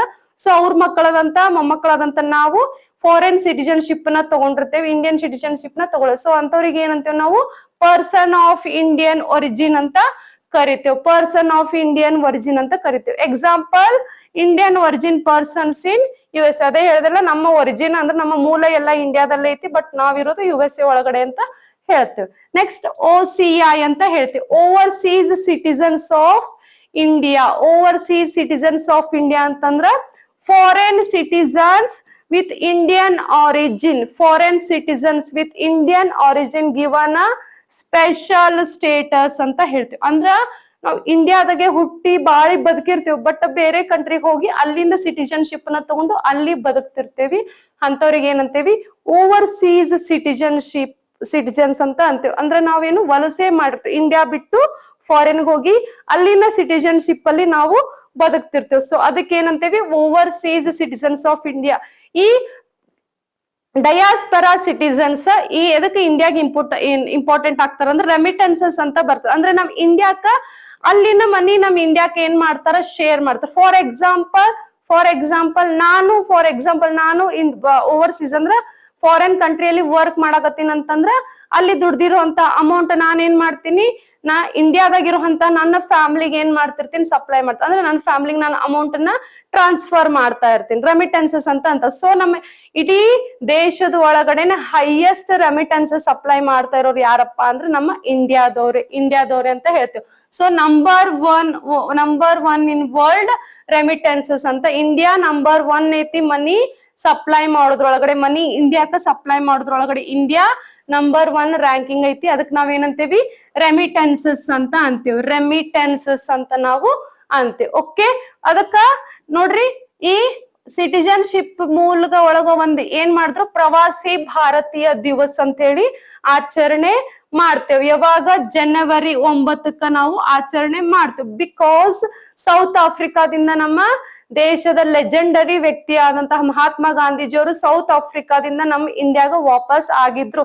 ಸೊ ಅವ್ರ ಆ ದಿನದ ಮೆಮೊರಂಡಮ್ ಆಗಿ ನಾವ್ ಏನ್ ಮಾಡ್ತೇವಿ, ಎವ್ರಿ ಇಯರ್ ಜನವರಿ 9 ಪ್ರವಾಸಿ ಭಾರತೀಯ ದಿವಸ್ ಅಂತ ಹೇಳಿ ಸೆಲೆಬ್ರೇಟ್ ಮಾಡ್ತೇವೆ. ಪ್ರವಾಸಿ ಭಾರತೀಯ ದಿವಸ್ ಅಂತ ಹೇಳಿ ಸೆಲೆಬ್ರೇಟ್ ಮಾಡ್ತೇವೆ. ಸೊ ಯಾವಾಗ್ರಿ 1915 ಒಳಗಡೆ ಸೌತ್ ಆಫ್ರಿಕಾದಿಂದ ಮಹಾತ್ಮ ಗಾಂಧೀಜಿಯವರು ಯಾವಾಗ ಬಂದಿದ್ರು, 1915 ಒಳಗಡೆ ಬಂದಿದ್ರು. ಯಾವ ಡೇ, ಜನವರಿ 9. ಸೊ ಓವರ್ಸೀಸ್ ಸಿಟಿಜನ್ಶಿಪ್ ಅವ್ರ ಸಂಬಂಧ ನಾವ್ ಏನ್ ಮಾಡ್ತೇವೆ, ಎವ್ರಿ ಇಯರ್ ಪ್ರವಾಸಿ ಭಾರತೀಯ ದಿವಸ್ ಅಂತ ಹೇಳಿ ಮಾಡ್ತೇವೆ. ಸೊ ಲಾರ್ಜೆಸ್ಟ್ ಡಯಾಸ್ಪೋರಾ ಕಂಟ್ರಿ ಅಂತಂದ್ರೆ ನಮ್ಮ ಬೇರೆ ಕಂಟ್ರಿದವ್ರು ಬೇರೆ ಕಂಟ್ರಿ ಒಳಗಡೆ, ನಮ್ಮ ಕಂಟ್ರಿದವ್ರು ಬೇರೆ ಕಂಟ್ರಿ ಒಳಗಡೆ ಹಿಂಗ್ ಸೆಟ್ಲ್ ಆಗಿರ್ತಾರಲ್ಲ. ಸೊ ಹಂಗ ಇಡೀ ವರ್ಲ್ಡ್ ವೈಡ್ ಲಾರ್ಜೆಸ್ಟ್ ಡಯಾಸ್ಪೋರಾ ಕಂಟ್ರಿ ಯಾವ್ದಪ್ಪ ಅಂದ್ರೆ ನಮ್ಮ India total 32 million peoples are ಡಯಾಸ್ಪೋರಾ citizens ಅಂತ ನಾವು ಹೇಳ್ತೇವೆ. ಅಪ್ರಾಕ್ಸಿಮೇಟ್ ಇಂಡಿಯನ್ ಡಯಾಸ್ಪೋರಾ ಎಷ್ಟ್ ಅದಾರ ಅಂದ್ರ ಟೋಟಲ್ 32 ಮಿಲಿಯನ್. ಅಂದ್ರ ನಮ್ ಇಂಡಿಯಾ 32 ಮಿಲಿಯನ್ ಜನಸಂಖ್ಯೆ ಎಲ್ಲದಾರಿ ಬೇರೆ ಬೇರೆ ಕಂಟ್ರೀಸ್ ಒಳಗಡೆ ಇದಾರ, ಬೇರೆ ಬೇರೆ ಕಂಟ್ರೀಸ್ ಒಳಗಡೆ ಇದಾರ ಅಂತ ನಾವು ಹೇಳ್ತೇವೆ. So this is about diaspora or this is about a citizenship ಅಂತ ನಾವು ಹೇಳ್ತೇವೆ. Okay so next question move ಆಗೋಣ್ರಿ. ನೋಡ್ರಿ, who has been appointed as the new CEO of India's largest airline Indigo? ಬಂತ್ ನೋಡ್ರಿ CEO. ನಾನು ನಿಮಗೆ ಆಲ್ರೆಡಿ ಹೇಳಿದ್ದೆ CEO ಅನ್ನೋದು ತುಂಬಾ ಇಂಪಾರ್ಟೆಂಟ್ ಆಗುತ್ತಾ. ಸೊ ಲೆಜೆಂಡ್ರಿ ಪೀಪಲ್ಸ್ ಲೈಕ್ ನಮ್ಮ ಇಂಡಿಯನ್ ಒರಿಜಿನ್ಸ್ ಬೇರೆ ಕಂಟ್ರಿಗೆ ಹೋಗಿ ಅಲ್ಲಿ ಸೆಟ್ಲ್ ಆಗಿ ಅಲ್ಲಿ ಬಿಸ್ನೆಸ್ ಮಾಡ್ತಿರ್ತಾರ, ಅಲ್ಲಿ ಕಂಪ್ನೀಸ್ ಅನ್ನ ಓಪನ್ ಮಾಡಿರ್ತಾರ, ಅವರಿಗೆ ನಾವು ಇಂಡಿಯನ್ ಡಯಾಸ್ಪೋರಾಸ್ ಅಂತೀವಿ. ಸೊ ಯಾವ ಕಂಪ್ನಿ CEO ಅದಾರ ನಿಮಗೆ ಎಕ್ಸಾಮಿಗ ಇಂಪಾರ್ಟೆಂಟ್ ಆಗುತ್ತೆ. ನಾ ಆಲ್ರೆಡಿ ಹೇಳಿದೆ, ಸುಂದರ್ ಪಿಚಾಯ್ ಆಗಿರ್ಬೋದು, ಸತ್ಯಂ ನಡಲ್ ಅವರು PSI ಎಕ್ಸಾಮಿಗ ಜಾಸ್ತಿ ಟೈಮ್ ಹೈ ಡೈರೆಕ್ಟ್ ಆಗಿ ಕ್ವಶನ್ ಅನ್ನ ಕೇಳಿದಾನೆ. ಓಕೆ, ಭಾರತದ ಅತಿ ದೊಡ್ಡ ಏರ್ಲೈನ್ ಇಂಡಿಗೋ ಹೊಸ CEO ಯಾರು ಆಯ್ಕೆ ಆಗಿದಾರ ಅಂತ ಕೇಳಿ. ಯಾರ್ರಿ? ವಿಲ್ಲಿ ವಾಲ್ಶ್ ಅಂತ ಹೇಳ್ತೇವೆ. ವಿಲ್ಲಿ ವಾಲ್ಶ್ ಅವರು ಇಂಡಿಗೋದ ಹೊಸ CEO ಆಗಿ ಆಯ್ಕೆ ಆಗಿದಾರ ಅಂತ ಹೇಳ್ತೇವೆ. ಸೊ ಈಗ ಇಂಡಿಗೋ ಬಗ್ಗೆ ಸ್ವಲ್ಪ ನಾವು ನೋಡ್ಕೊಳ್ಳೋಣ. ಓಕೆ, ಇಂಡಿಗೋ ಏರ್ವೇಸ್ ಬಗ್ಗೆ ನಾವು ಸ್ವಲ್ಪ ನೋಡೋಣ. IndiGo is India's largest airline ಅಂತ ಹೇಳ್ತೇವೆ. ಭಾರತದಲ್ಲಿ ಅತಿ ದೊಡ್ಡ ಏರ್ವೇಸ್ ಮಾರ್ಕೆಟ್ ಇರೋದು ನಮ್ಮ ಇಂಡಿಯಾದಲ್ಲಿ ಜಾಸ್ತಿ ದೊಡ್ಡ ಮಾರ್ಕೆಟ್ ಇರೋದೇ ಒಂದು ಏರ್ವೇಸ್ ಮಾರ್ಕೆಟ್. ಸೊ ಅದರಲ್ಲಿ ಲಾರ್ಜೆಸ್ಟ್ ಮಾರ್ಕೆಟ್ ಯಾರ್ದೈತಪ್ಪ ಅಂದ್ರೆ ಇಂಡಿಗೋದವ್ರದೈತಿ. 65% ಡೊಮೆಸ್ಟಿಕ್ ಮಾರ್ಕೆಟ್ ಶೇರ್ ನ ಇದನ್ನೇ ಹೋಲ್ಡ್ ಮಾಡಿತ್ತು. ಇಂಡಿಗೋ ಏರ್ವೇಸ್ 65% ಅಂದ್ರ ನಮ್ಮ ಭಾರತದೊಳಗಡೆ ಮಾರ್ಕೆಟ್ ಏರಿಯಾ, ಡೊಮೆಸ್ಟಿಕ್ ಏರಿಯಾ ಏನೈತಲ್ಲ ಅದ್ರಾಗ 65% ಯಾರು ಕವರ್ ಮಾಡ್ಯಾರ? ಇಂಡಿಗೋದವರೇ ಕವರ್ ಮಾಡ್ಯಾರ. ಸೊ ಬಿಕಾಸ್ ಏವಿಯೇಷನ್ ಮಾರ್ಕೆಟ್ ಅನ್ನೋದು ಫಾಸ್ಟೆಸ್ಟ್ ಗ್ರೋಯಿಂಗ್ ಮಾರ್ಕೆಟ್ ಅಂತ ನಾವು ಹೇಳ್ತೀವಿ. ಸೊ ಏವಿಯೇಷನ್ ಮಾರ್ಕೆಟ್ ಅನ್ನೋದು ಫಾಸ್ಟೆಸ್ಟ್ ಗ್ರೋಯಿಂಗ್ ಮಾರ್ಕೆಟ್ ಬಿಕಾಸ್ ತುಂಬಾ ಜನ ನಮ್ಮ ಕಂಟ್ರಿಯಿಂದ ಬೇರೆ ಕಂಟ್ರಿಗ ರಿಸರ್ಚ್ ಮಾಡ್ಲಿಕ್ಕೆ ಹೊಂಟಾರ. ಸ್ಟೂಡೆಂಟ್ಸ್ ಆಗಿರ್ಬೋದು, ಎಂಪ್ಲಾಯೀಸ್ ಆಗಿರ್ಬೋದು, ರಿಸರ್ಚರ್ಸ್ ಆಗಿರ್ಬೋದು, ಓಕೆ, ಅದೇ ರೀತಿ ವರ್ಕ್ ಮಾಡೋರ್ ಆಗಿರ್ಬೋದು, ಹೋಗ್ತಿರ್ತಾರ. ಸೊ ನಮ್ಮ ಕಂಟ್ರೀಸ್ ಇಂದ ತುಂಬಾ ಜನ ಬೇರೆ ಕಡೆ ಹೋಗ್ಲಿಕ್ಕತ್ತಾರ, ರಿಸರ್ಚ್ ಮಾಡ್ಲಿಕ್ಕತ್ತಾರ, ಸ್ಟಡಿ ಮಾಡ್ಲಿಕ್ಕತ್ತಾರ, ಓಕೆ, ಎಂಪ್ಲಾಯ್ಮೆಂಟ್ ನ ಇಂಪ್ರೂವ್ ಮಾಡ್ಲಿಕ್ಕತ್ತಾರ. ಸೊ ಅದ್ರ ಸಂಬಂಧ ಇಂಡಿಯಾದೊಳಗಡೆ ಫಾಸ್ಟೆಸ್ಟ್ ಗ್ರೋಯಿಂಗ್ ಮಾರ್ಕೆಟ್ ಯಾವ್ದಪ್ಪ ಅಂತಂದ್ರ ಏವಿಯೇಷನ್ ಮಾರ್ಕೆಟ್ ಅಂತ ನಾವು ಹೇಳ್ತೇವೆ. Okay, global aviation expert leading Indian airlines ಅಂತ ನಾವು ಹೇಳ್ತೇವೆ. ಓಕೆ, ಗ್ಲೋಬಲ್ ಏವಿಯೇಷನ್ ಎಕ್ಸ್ಪರ್ಟ್ಸ್ ಅಂತಂದ್ರ ಗ್ಲೋಬಲಿ ಇವ್ರು ಏನಿರ್ತಾರ, ಎಕ್ಸ್ಪರ್ಟ್ ಇರ್ತಾರೆ ಏವಿಯೇಷನ್ ಒಳಗಡೆ. ಅಂತವ್ರು ನಮ್ಮ ಇಂಡಿಯಾದ ಮಾರ್ಕೆಟ್ ಅನ್ನ ಲೀಡ್ ಮಾಡಕತ್ತಾರ ಅಂತಂದ್ರೆ ನಮಗ ಒಂದ್ ರೀತಿ ಹೆಮ್ಮೆನೆ ರೀ. ಸೊ ಓಕೆ, ಇದು ಇಂಡಿಗೋ ಅನ್ನೋದು ಪೇರೆಂಟ್ ಕಂಪನಿ ಯಾವ್ದ್ರಿ? ಇಂಟರ್ ಗ್ಲೋಬ್ ಏವಿಯೇಷನ್ ಅಂತ ನಾವು ಹೇಳ್ತೇವೆ. InterGlobe aviation is a parent company of IndiGo ಅಂತ ನಾವು ಹೇಳ್ತೇವೆ. ಇದು ಯಾವಾಗ ಫೌಂಡ್ ಆಗಿತ್ತು? 2006ರಲ್ಲಿ 2006 ಒಳಗಡೆ ಇದು ಎಸ್ಟಾಬ್ಲಿಷ್ ಆಗಿತ್ತು. ಹೆಡ್ ಕ್ವಾರ್ಟರ್ ಗುರುಗ್ರಾಮ್ ಹರಿಯಾಣ ಒಳಗಡೆ ಇತ್ತು. ಗುರುಗ್ರಾಮ್ ಹರಿಯಾಣ. ಸೊ ನೋಡ್ರಿ, ನಾನು ನಿಮ್ಗೆ ಯಾವ್ದೇ ಆರ್ಗನೈಸೇಷನ್ ಹೇಳಾಕತ್ರು ಒಂದು ಯಾವಾಗ ಎಸ್ಟಾಬ್ಲಿಷ್ ಆಗೈತಿ ಮತ್ತರದ್ದು ಹೆಡ್ ಕ್ವಾರ್ಟರ್ ಎಲ್ಲೈತಿ ಅನ್ನೋದನ್ನ ಫಿಕ್ಸ್ ನಾನ್ ನಿಮ್ಗ ಹೇಳಿಕತ್ತೀನಿ. So exam point of view ನಿಮಗ ಬಹಳ ಇಂಪಾರ್ಟೆಂಟ್ ಆಗ್ತದ. ಡೈರೆಕ್ಟ್ ಕ್ವಶನ್ ಕೇಳಿಲ್ಲ ಅಂದ್ರೂ ಸ್ಟೇಟ್ಮೆಂಟ್ ವೈಸ್ ನಂಗೆ ನಿಮಗ್ ಕೇಳ್ತಾನ ಕ್ವಶನ್. ಸೊ ಪ್ಲೀಸ್ ನೋಟ್ ಮಾಡ್ಕೋರಿ, ನೀಟಾಗಿ ನೋಟ್ ಮಾಡ್ಕೋರಿ. ಯಾವ್ದೇ ಆರ್ಗನೈಸೇಷನ್ ಓದ್ತಿದ್ರು ನೀಟಾಗಿ ಹೆಡ್ ಕ್ವಾರ್ಟರ್ಸ್ ಎಸ್ಟಾಬ್ಲಿಷ್ ನಾ ಏನೇನ್ ಹೇಳಿದ್ನಿಲ್ಲ ಅದು ನೀಟಾಗಿ ಏರಿಯಾಸ್ ಅನ್ನ ಕವರ್ ಮಾಡ್ಕೋರಿ.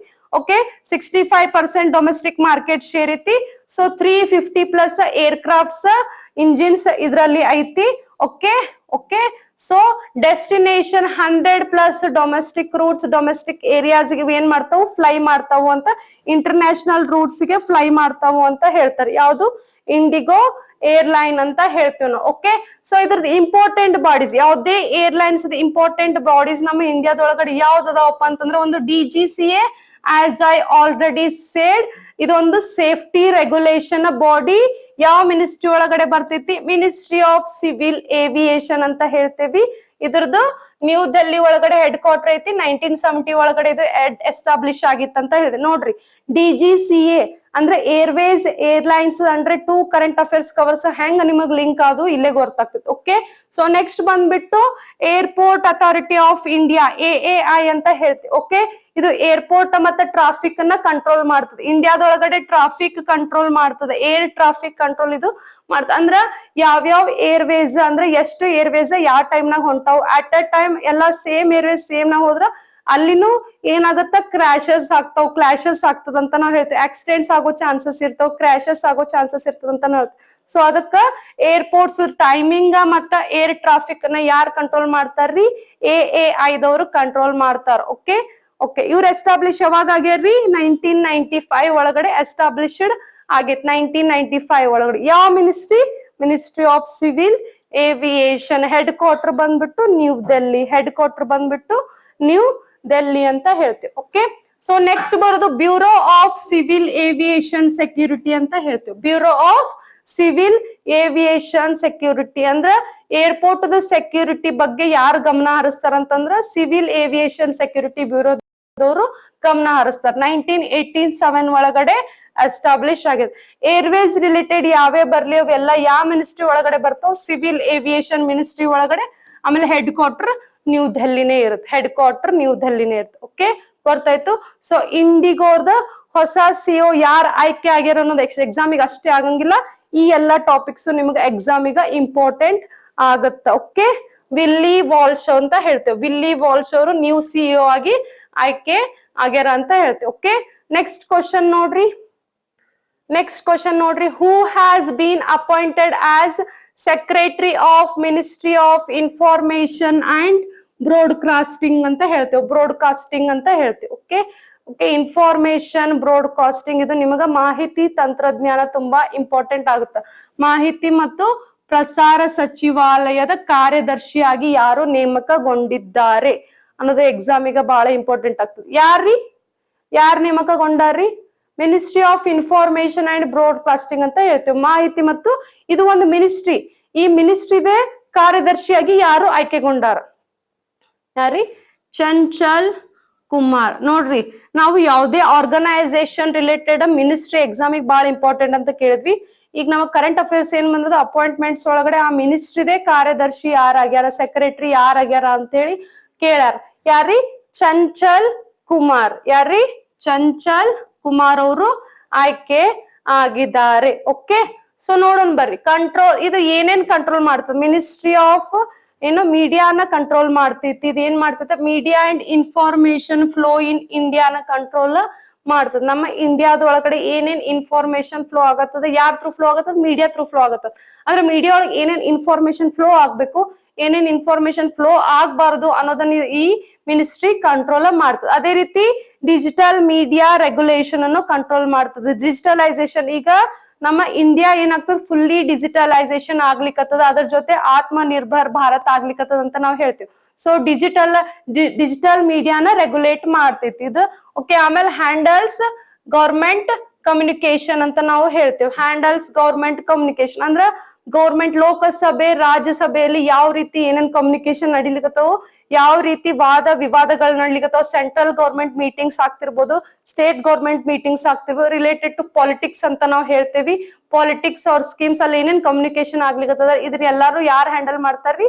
ಇವರೇ ಹ್ಯಾಂಡಲ್ ಮಾಡ್ತಾರ. Okay, next important during elections and policies ಅಂತ ನಾವು ಹೇಳ್ತೇವೆ. Important during elections and policy communication ಅಂತ ನಾವು ಹೇಳ್ತೇವೆ. Important during policies. ಒಂದ್ ಸೆಕೆಂಡ್ ರೀ. ಓಕೆ, ನೋಡ್ರಿ. Important during elections and policy communication ಅಂದ್ರೆ ಎಲೆಕ್ಷನ್ ಟೈಮ್ ಒಳಗಡೆ ಏನೇನ್ ಕಮ್ಯುನಿಕೇಶನ್ ನಡೀತೈತಿ, ಯಾರ್ಯಾರಿಗೆ ಏನೇನ್ ಜವಾಬ್ದಾರಿ ವಹಿಸ್ಬೇಕು, ಯಾರ್ಯಾರು ಏನೇನ್ ಮಾಡ್ಬೇಕು, related to security, cyber security ಅಂತ ನಾವು ಹೇಳ್ತೀವಿ. ಆಮೇಲೆ ಪಾಲಿಸೀಸ್ ಏನಾದ್ರೂ ಎಲೆಕ್ಷನ್ ರಿಲೇಟೆಡ್ ಪಾಲಿಸೀಸ್ ಮಾಡ್ಲಿ, ಏನಾದ್ರೂ ಸ್ಕೀಮ್ಸ್ ಮಾಡಿ ಅದ್ರೊಳಗೆ ಏನೇನು ಅವ್ರದ್ದು ಫೀಚರ್ಸ್ ಅದಾವ್, ಫಂಕ್ಷನ್ಸ್ ಅದಾವ್, ಎಲ್ಲಾನು ಹೊರಗ ಲೀಕ್ ಆಗದೆ ಇರೋಂಗ ಈ ಟೆಕ್ನಾಲಜಿ ಈ ಮಿನಿಸ್ಟ್ರಿ ನೋಡ್ಕೋತೈತಿ. ಓಕೆ, ಇದು ಯಾರ ಜೊತೆ ಕನೆಕ್ಟೆಡ್ ಐತಪ್ಪ ಅಂತಂದ್ರೆ press freedom and media regulation ಅಂತ ನಾವು ಹೇಳ್ತೇವೆ. Press freedom and media regulation, ಮೀಡಿಯಾದವ್ರ ಜೊತೆ ಮತ್ತೆ ಪ್ರೆಸ್ ದವ್ರ ಜೊತೆ ಇದು ಕನೆಕ್ಷನ್ ಐತಿ ಅಂತ ಹೇಳ್ತೇವೆ. ಸೊ ಈ ministry of information and broadcasting ಅನ್ನೋದು ಯಾವಾಗ ಎಸ್ಟಾಬ್ಲಿಷ್ ಆಯ್ತು? 1947 ಒಳಗಡೆ ಎಸ್ಟಾಬ್ಲಿಷ್ ಆಯ್ತು. ಯಾವಾಗ್ರಿ? 1947ರಲ್ಲಿ ಸ್ಥಾಪನೆ ಆಯ್ತು. ಯಾರ ಅಂಡರ್ ಬರ್ತದ? ಗೌರ್ಮೆಂಟ್ ಆಫ್ ಇಂಡಿಯಾ ಅಂಡರ್ ಬರ್ತೈತಿ. ಗೌರ್ಮೆಂಟ್ ಆಫ್ ಇಂಡಿಯಾ ಅಂಡರ್ ಬರ್ತೈತಿ. ನೋಡ್ರಿ ಎಸ್ಟಾಬ್ಲಿಷ್ ಬಂತು, ಹೆಡ್ ಕ್ವಾರ್ಟರ್ ಬಂತು. ಹೆಡ್ ಕ್ವಾರ್ಟರ್ ಎಲ್ರಿ? ನ್ಯೂ ಡೆಲ್ಲಿ. ಆರ್ಗನೈಸೇಷನ್ ಯಾವ ಮಿನಿಸ್ಟ್ರಿ ರೀ? ಇನ್ಫಾರ್ಮೇಶನ್ ಅಂಡ್ ಬ್ರಾಡ್ಕಾಸ್ಟಿಂಗ್ ಅಂತ ಹೇಳ್ತೀವಿ, IB ಅಂತ ಹೇಳ್ತೀವಿ. ಸೊ ಮಿನಿಸ್ಟ್ರೀಸ್ ನೋಡ್ತಿರ್ಬೇಕಾದ್ರೂ ನಿಮಗ ಹೆಡ್ ಕ್ವಾರ್ಟರ್ ಮತ್ತೆ ಎಸ್ಟಾಬ್ಲಿಷ್ ಇಂಪಾರ್ಟೆಂಟ್ ಆಗುತ್ತೆ ಎಕ್ಸಾಮಿಗೆ. ಮತ್ತೆ ಯಾವ್ದು ಅಂಡರ್ ಬರ್ತೈತಿ, ಪ್ರೈವೇಟ್ ಅಂಡರ್ ಬರ್ತದೋ ಗೌರ್ಮೆಂಟ್ ಅಂಡರ್ ಬರ್ತದೋ ಅನ್ನೋದು ಬಹಳ ಇಂಪಾರ್ಟೆಂಟ್ ಆಗುತ್ತೆ. ಆಲ್ಮೋಸ್ಟ್ ಮಿನಿಸ್ಟ್ರೀಸ್ ಎಲ್ಲ government under ಬರ್ತಾವ್ರಿ, ಅತ್ತೆಲ್ಲಾಗಿರ್ಲಿ. Okay, head quarter ಯಾವ್ದ್ರಿ? New Delhi. And right now ಯಾರು ಅದರದ್ದು ಮಿನಿಸ್ಟರ್ ಅದಾರ ಅನ್ನೋದು ನಿಮ್ಮ ಎಕ್ಸಾಮಿಗ ಇಂಪಾರ್ಟೆಂಟ್ ಆಗ್ತದ ಅಂತ. Like for example KS exams ಈಗ ಮಿನಿಸ್ಟರ್ಸ್ ಬಹಳ ಇಂಪಾರ್ಟೆಂಟ್ ಆಗುತ್ತೆ. ಯಾವ್ಯಾವ ಮಿನಿಸ್ಟರ್ ಯಾರ್ಯಾರ ಮಿನಿಸ್ಟರ್ಸ್ ಅದಾರ ಅನ್ನೋದು ನಿಮ್ಗೆ ಎಕ್ಸಾಮಿಗ ಬಹಳ ಇಂಪಾರ್ಟೆಂಟ್ ಆಗುತ್ತೆ. ಓಕೆ, ಈ ಮಿನಿಸ್ಟ್ರಿ ಏನೇನ್ ಹ್ಯಾಂಡಲ್ ಮಾಡ್ತದೆ? IB information and broadcasting ministry ಏನೇನ್ ಹ್ಯಾಂಡಲ್ ಮಾಡ್ತದಪ್ಪ ಅಂತಂದ್ರೆ ಮೀಡಿಯಾ ರೆಗ್ಯುಲೇಷನ್ ಒಳಗಡೆ, ಅಂದ್ರೆ ಮೀಡಿಯಾ ರೆಗ್ಯುಲೇಷನ್ ಒಳಗಡೆ ಏನೇನ್ ಹ್ಯಾಂಡಲ್ ಮಾಡ್ತದ, ಫಿಲ್ಮ್ ರೆಗ್ಯುಲೇಷನ್ಸ್ ಒಳಗಡೆ ಏನೇನ್ ಹ್ಯಾಂಡಲ್ ಮಾಡ್ತದ, ಗವರ್ಮೆಂಟ್ ಕಮ್ಯುನಿಕೇಶನ್ ಒಳಗಡೆ ಏನೇನ್ ಹ್ಯಾಂಡಲ್ ಮಾಡ್ತದ ನಿಮ್ಗೆ ಎಕ್ಸಾಮ್ ಪಾಯಿಂಟ್ ಆಫ್ ವ್ಯೂ ಕೇಳ್ತಾನ. ಸ್ಟೇಟ್ಮೆಂಟ್ ವೈಸ್ ಕೇಳ್ಬೋದು, or else match the following ಒಳಗಡೆ ಕೇಳ್ಬೋದು. ಮೀಡಿಯಾ ರೆಗ್ಯುಲೇಷನ್ ಒಳಗಂದ್ರೆ ರೇಡಿಯೋ ಚಾನೆಲ್ಸ್ ಆಗಿರ್ಬೋದು, ಓಕೆ, ಟೆಲಿವಿಷನ್ ಬ್ರಾಡ್ಕಾಸ್ಟಿಂಗ್ ಆಗಿರ್ಬೋದು, ರೇಡಿಯೋ ಬ್ರಾಡ್ಕಾಸ್ಟಿಂಗ್ ಆಗಿರ್ಬೋದು, ಡಿಜಿಟಲ್ ಮೀಡಿಯಾ ಆಗಿರ್ಬೋದು, OTT ರೆಗ್ಯುಲೇಷನ್ ಆಗಿರ್ಬೋದು, ಪ್ರಿಂಟ್ ಮೀಡಿಯಾ ಆಗಿರ್ಬೋದು, ಇವೆಲ್ಲಾನು ಏನ್ ಮಾಡ್ತೈತಿ ಈ information and broadcasting ministry handle ಮಾಡ್ತದೆ. Either under?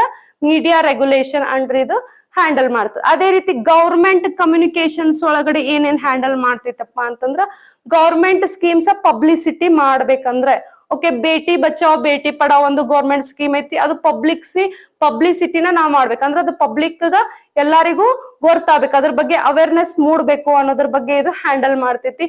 ಅದೇ ರೀತಿ ಪಬ್ಲಿಕ್ ಅವೇರ್ನೆಸ್ ಕ್ಯಾಂಪೇನ್ಸ್ ಅಂತ ನಾವು ಹೇಳ್ತೇವಿ, ಪಬ್ಲಿಕ್ ಅವೇರ್ನೆಸ್ ಕ್ಯಾಂಪೇನ್ಸ್ ಅದೇ ಹೇಳ್ದಲ್ಲ. ಅದೇ ರೀತಿ ಏನಾದ್ರೂ ಎದ್ರ ಬಗ್ಗೆ ಆದ್ರೂ ಅವೇರ್ನೆಸ್, ಫಾರ್ ಎಕ್ಸಾಂಪಲ್ ಈಗ ಏನೋ ಒಂದು ನ್ಯೂಸ್ ಹೊಂಟೈತಿ, ಏನೋ ಒಂದು ಲೀಕ್ ಆಗಿ ಏನೋ ಒಂದು ನ್ಯೂಸ್ ಹರಿದೆ ಆಡ್ಲಿಕ್ಕತ್ತೈತಿ, ಸೊ ಇದು ಫೇಕ್ ಐತೋ ಇಲ್ಲ ಫೇಕ್ ಅಲ್ಲೋ ಅದ್ರ ಬಗ್ಗೆ ಇದು ಅವೇರ್ನೆಸ್ ಕೊಡ್ತೈತಿ. ಅದೇ ರೀತಿ ಯಾವ್ದೇ ಸ್ಕೀಮ್ಸ್ ಆಗಿರ್ಬೋದು ಅದ್ರ ಬಗ್ಗೆ ಅವೇರ್ನೆಸ್ ಕೊಡ್ತೈತಿ. ಯಾವ್ದೋ ರೀತಿ ಡಿಸೀಸಸ್ ಬರ್ತಿರ್ತೈತಿ, ಆ ಡಿಸೀಸಸ್ ಇಂದ ಯಾವ ರೀತಿ ನೀವು ಕಾಪಾಡ್ಕೋಬಹುದು ಅದ್ರ ಬಗ್ಗೆ ಇದು ಅವೇರ್ನೆಸ್ ಕೊಡ್ತೈತಿ. ಅದೇ ರೀತಿ ನ್ಯಾಷನಲ್ ಪ್ರೋಗ್ರಾಮ್ಸ್ ಅಂತ ನಾವು ಹೇಳ್ತೇವೆ. ನ್ಯಾಷನಲಿ ಏನಾದ್ರು ಪ್ರೋಗ್ರಾಮ್ಸ್ ಆಗ್ಲಿ, ಫಾರ್ ಎಕ್ಸಾಂಪಲ್ ಬೇರೆ ಕಂಟ್ರಿ ಯಾವ್ದೋ ಒಂದು ಆರ್ಗನೈಸೇಷನ್ ನಮ್ಮ ಕಂಟ್ರಿ ಒಳಗಡೆ ಹೋಸ್ಟ್ ಮಾಡ್ಲಿಕ್ಕತ್ತದಂತಂದ್ರ, ಇಲ್ಲ ಬೇರೆ ಕಂಟ್ರಿದವ್ರು ಯಾರೋ ನಮ್ ಕಂಟ್ರಿಗೆ ಬರಾಕತ್ತಾರ, ಆತಿಥ್ಯನ ವಹಿಸ್ಯಾರ, for example republic day, okay, independence day, ಇವೆಲ್ಲ ನಮ್ಮ national programmes, nationally celebrated days ಅಲ್ಲ.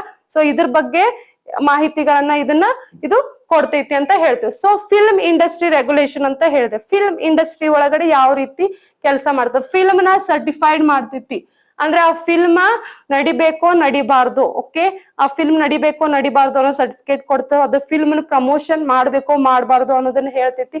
ಅದೇ ರೀತಿ ಫಿಲ್ಮ್ ಫೆಸ್ಟಿವಲ್ಸ್ ಆಗಿರ್ಬೋದು, ಅಂದ್ರೆ ಫಿಲ್ಮ್ ಫೆಸ್ಟಿವಲ್ಸ್ ಅಂದ್ರೆ ಫಾರ್ ಎಕ್ಸಾಂಪಲ್ ನೀವು ಟಿವಿ ಒಳಗೆ ನೋಡ್ತೀರಿ, G Kannada related award function ಮಾಡ್ತಾರ, ಓಕೆ, ಹೋಸ್ಟ್ ಸೆರೆಮನಿ ಮಾಡ್ತಾರ, ಗ್ರಾಮಿ ಅವಾರ್ಡ್ಸ್, ಓಕೆ, ಈ ರೀತಿ ಇಂಡಿಯನ್ ನ್ಯಾಷನಲ್ ಅವಾರ್ಡ್ಸ್ ಫೆಸ್ಟಿವಲ್ಸ್ ಏನೇನ್ ಬರ್ತಾವಲ್ಲ ಇದನ್ನ ಇದು ಹ್ಯಾಂಡಲ್ ಮಾಡ್ತೈತಿ ಅಂತ ನಾವು ಹೇಳ್ತೀವಿ. ಅದೇ ರೀತಿ ಡಿಜಿಟಲ್ ಮೀಡಿಯಾ ಕಂಟ್ರೋಲ್ ಆಗಿರ್ಬೋದು, digital media regulation government working on. ಅಂದ್ರ ಈಗ ಡಿಜಿಟಲ್ ಮೀಡಿಯಾ ಪ್ರೈವೇಟ್ ನಾಗು ಐತಿ, ಅಂಡರ್ ಗ್ರೌಂಡ್ ಗವರ್ಮೆಂಟ್ ನಾಗು ಐತಿ. ಪ್ರೈವೇಟ್ ನಾಗಿದ್ರೆ ಯಾವ್ದನ್ನ ಹ್ಯಾಂಡಲ್ ಮಾಡ್ತದ, ಗವರ್ಮೆಂಟ್ ನಾಗಿದ್ರ ಯಾವ್ದನ್ನ ಹ್ಯಾಂಡಲ್ ಮಾಡ್ತದ. ಪ್ರೈವೇಟ್ ನಾಗಿದ್ರ ಈಗ ನೋಡ್ರಿ ನಾವು ರೀಲ್ಸ್ ನೋಡ್ತಿರ್ತೇವೆ, ಏನೇನೋ ರೀಲ್ಸ್ ಬರ್ತಾವ, ಲೈಕ್ ಅನ್ಸುತ್ತೆ ಇದು ಫೇಕೋ ರಿಯಲ್ಲೋ ಅಂತ ಹೇಳ್ತಾವ.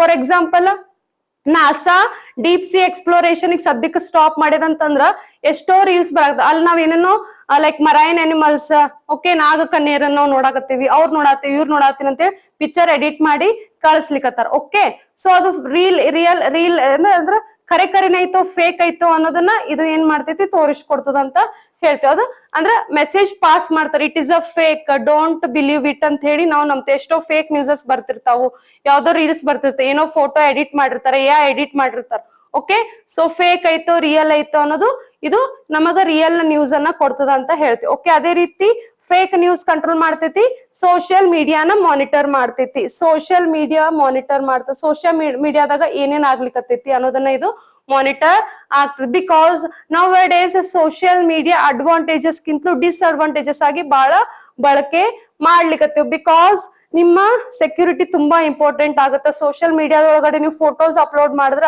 ಆ ಫೋಟೋಸ್ ಎಲ್ಲೆಲ್ಲೋ ಹೋಗಿ ಯಾವ್ದಾವ್ದೋ ಪಿಕ್ಚರೈಸ್ಡ್ ವೇದಾಗ ಫೋಟೋಸ್ ಸಿಕ್ತಿರ್ತಾವ. ಸೊ ಈ ಸೋಷಿಯಲ್ ಮೀಡಿಯಾದೊಳಗೆ ಈ ರೀತಿ ಹರಾಸ್ಮೆಂಟ್ ಆಗೋದನ್ನ ಯಾರು ತಡಿತಾರ?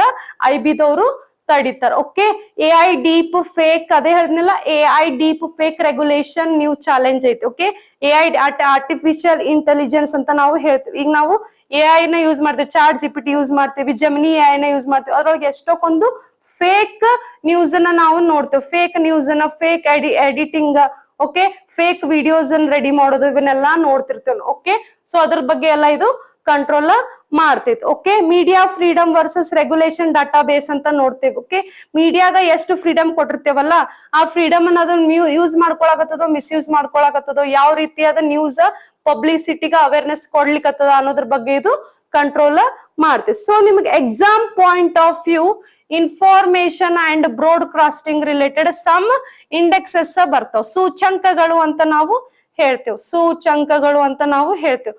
ಫಿಕ್ಸ್ ನಿಮಗೆ ಎಕ್ಸಾಮ್ ಈಗ ಸೂಚಂಕಗಳ ಮೇಲೆ ಕ್ವಶನ್ಸ್ ಕೇಳ್ತಾವ. ಇಂಡೆಕ್ಸಸ್ ಅಂಡ್ ರ್ಯಾಂಕಿಂಗ್ಸ್ ಅಂತ ನಾವು ಹೇಳ್ತೇವೆ. ಇಂಡೆಕ್ಸಸ್ ಅಂಡ್ ರ್ಯಾಂಕಿಂಗ್ಸ್ ಅಂತ ನಾವು ಹೇಳ್ತೇವೆ. ಸೂಚಂಕಗಳು ಅಂತ ಹೇಳ್ತೇವೆ. ಎಲ್ಲಾ ಫೀಲ್ಡ್ ಸೂಚಂಕಗಳು ನಿಮ್ಗೆ ಎಕ್ಸಾಮಿಗ ಇಂಪಾರ್ಟೆಂಟ್ ಆಗ್ತಾವ.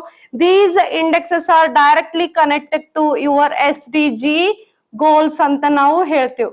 ಸುಸ್ಥಿರ ಅಭಿವೃದ್ಧಿ ಗುರಿಗಳು 17 ಏನು ಸುಸ್ಥಿರ ಅಭಿವೃದ್ಧಿ ಗುರಿಗಳು ಅದಾವಲ್ಲ, ಈ ಗುರಿಗಳ ಅಡಿಯಲ್ಲಿ ನಾವೇನ್ ಮಾಡ್ತೇವೆ, ಸೂಚಂಕಗಳನ್ನ ನೋಡ್ತೇವಿ ಅಂತ ನಾವು ಹೇಳ್ತೇವೆ. ಸೊ ಎಲ್ಲಾ 17 SDG ಗೋಲ್ಸ್ ಏನಾವ್ದಲ್ಲ ಅದ್ರ ರಿಲೇಟೆಡ್ ಏನೇನು ಸೂಚಂಕಗಳದಾವ, ಪ್ಲೀಸ್ ಅದನ್ನ ನೋಟ್ ಮಾಡ್ಕೊಡ್ರಿ ಒಂದ್ ಕಡೆ. ಓಕೆ, ಇಯರ್ಲಿ ನಿಮಗ ಸೂಚಂಕಗಳು ಇಂಡೆಕ್ಸಸ್ ಅನೌನ್ಸ್ ಮಾಡ್ತಾರ. ಸೊ ಯಾವ ಇಯರ್ ಎಷ್ಟನೇ ರ್ಯಾಂಕ್ ಇತ್ತು, ಇಂಡಿಯಾ ಟಾಪ್ ರ್ಯಾಂಕ್ ಐತಿ, ಲಾಸ್ಟ್ ರ್ಯಾಂಕ್ ಯಾವ್ದೈತಿ, ಇಂಡಿಯಾ ಎಷ್ಟನೇ ರ್ಯಾಂಕ್ ಐತಿ ಅನ್ನೋದು ನಿಮ್ಮ ಎಕ್ಸಾಮಿಗ ಬಹಳ ಇಂಪಾರ್ಟೆಂಟ್ ಆಗ್ತದೆ. ಸೊ ನೋಡ್ರಿ, ಇಲ್ಲಿ ಪ್ರೆಸ್ ಫ್ರೀಡಮ್ ಇಂಡೆಕ್ಸ್ ಅನ್ನೋದು ಎಕ್ಸಾಮಿಗ ಇಂಪಾರ್ಟೆಂಟ್ ಐತಿ. 2025 to 26 ಇದನ್ನ ಯಾರು ರಿಲೀಸ್ ಮಾಡ್ತಾರಂದ್ರ ರಿಪೋರ್ಟರ್ಸ್ ವಿತೌಟ್ ಬಾರ್ಡರ್ಸ್ ಅಂತ ಹೇಳ್ತೇವೆ. ರಿಪೋರ್ಟರ್ಸ್ ವಿತೌಟ್ ಬಾರ್ಡರ್ಸ್ ಅಂತ ಹೇಳ್ತೇವೆ. ಓಕೆ, ಸೊ ಇಂಡಿಯಾ ಎಷ್ಟನೇ ರ್ಯಾಂಕ್ ಐತ್ರಿ, 161 ರ್ಯಾಂಕ್ ಐತಿ out of 180 countries. Out of 180 countries ಒಳಗಡೆ ಇಂಡಿಯಾ ಎಷ್ಟನೇ ರ್ಯಾಂಕ್ ಐತಿ, 161 ರ್ಯಾಂಕಿಂಗ್ ಐತಿ. ಪ್ರೆಸ್ ಫ್ರೀಡಮ್ ಇಂಡೆಕ್ಸ್ ಅಂತ ಹೇಳ್ತೇವೆ. ಪ್ರೆಸ್ ಫ್ರೀಡಮ್ ಇಂಡೆಕ್ಸ್ ಅಲ್ಲಿ ಇಂಡಿಯಾ ಎಷ್ಟನೇ ರ್ಯಾಂಕ್ ಐತಿ, 161 ರ್ಯಾಂಕ್.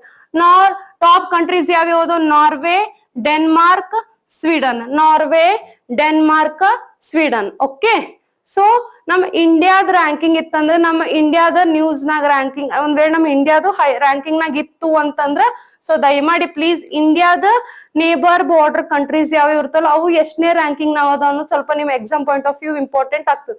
ನೇಪಾಳ 74th ಐತಿ, ಶ್ರೀಲಂಕಾ 135th ರ್ಯಾಂಕ್ ಐತಿ, ಬಾಂಗ್ಲಾದೇಶ್ 165th ರ್ಯಾಂಕ್ ನಾಗ ಐತಿ, ಪಾಕಿಸ್ತಾನ್ 152 ರ್ಯಾಂಕಿಂಗ್ ಒಳಗಡೆ ಐತಿ ಅಂತ ಹೇಳ್ತಾರೆ. ಓಕೆ, ನಿಮಗ್ ಒಂದ್ ನಾನ ಏರಿಯಾ ಹೇಳ್ಕೊಡ್ತೀನಿ. ಒಂದ್ ರ್ಯಾಂಕಿಂಗ್ ರಿಲೇಟೆಡ್ ಓದ್ತಿರ್ಬೇಕಾದ್ರೆ ಯಾವ ರೀತಿ ನೀವು ಓದ್ಬೇಕು ಅಂತೇಳಿ. ಒಂದ್ ಯಾವಾಗ ಎಸ್ಟಾಬ್ಲಿಷ್ ಆಯ್ತು, ಓಕೆ, ಯಾರ ಅಡಿಯಲ್ಲಿ ಬರ್ತೈತಿ, ಇಂಡಿಯಾ ಎಷ್ಟನೇ ರ್ಯಾಂಕಿಂಗ್ ಐತಿ, ಟಾಪ್ ರ್ಯಾಂಕಿಂಗ್ಸ್ ಯಾವ್ದಾವ್, ಮತ್ ಇಂಡಿಯಾದ ಬಾರ್ಡರ್ ಕಂಟ್ರೀಸ್ ಯಾವ್ಯಾವ ರ್ಯಾಂಕಿಂಗ್ ನಾಗದ ನಿಮ್ಗೆ exam point of view important ಆಗ್ತೈತಿ. ಓಕೆ, ಅದೇ ರೀತಿ ನೆಕ್ಸ್ಟ್ ಬರೋದು ಗ್ಲೋಬಲ್ ಇನ್ನೋವೇಷನ್ ಇಂಡೆಕ್ಸ್ ಅಂತ ಹೇಳ್ತೇವೆ. ಯಾರು ರಿಲೀಸ್ ಮಾಡ್ತಾರ, ವರ್ಲ್ಡ್ ಇಂಟೆಲೆಕ್ಚುಯಲ್ ಪ್ರಾಪರ್ಟಿ ಆರ್ಗನೈಸೇಷನ್ ದವರು ರಿಲೀಸ್ ಮಾಡ್ತಾರ.